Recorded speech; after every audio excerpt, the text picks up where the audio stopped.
Well, there's breaking news coming in at this point in time regarding, of course, the H-1B visa. Remember, NDTV has been breaking the story since morning. Important to understand that top tech companies have in fact reacted to Donald Trump's, of course, decision to impose a fee, which is, of course, of rupees $100,000. Now, top tech companies have asked their workers to not leave. Important to understand that companies like Meta and Microsoft have issued advisories to their employees and have asked them to not leave.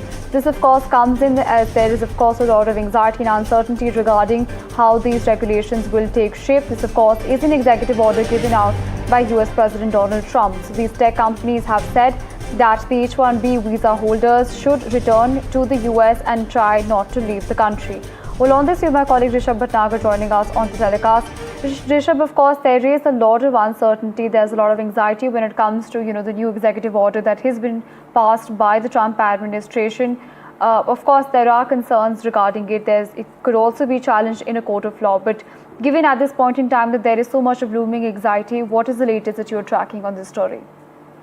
Right. What we're picking up is the fact that there is very heightened nervousness among the Indian diaspora, particularly those employed in the technology sectors. You have the likes, you have a lot of Indians that work for the likes of Meta, for Microsoft, for tech giants across the US, including Amazon.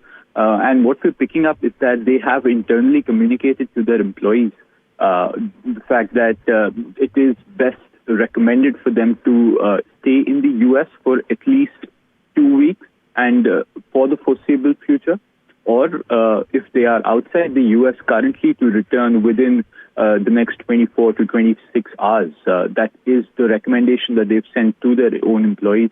And this is because a lot of practical applications are still being ironed out between with the reading of the whole proclamation that was signed today by President Trump. And the best advisory right now that the companies are putting out is for employees to either stay put in the U.S. or return as soon as possible to avoid potential denial of re-entry. So that's what we're picking up on this story. Right, absolutely, Rishabh. Thank you so much for joining us and sharing those details with us.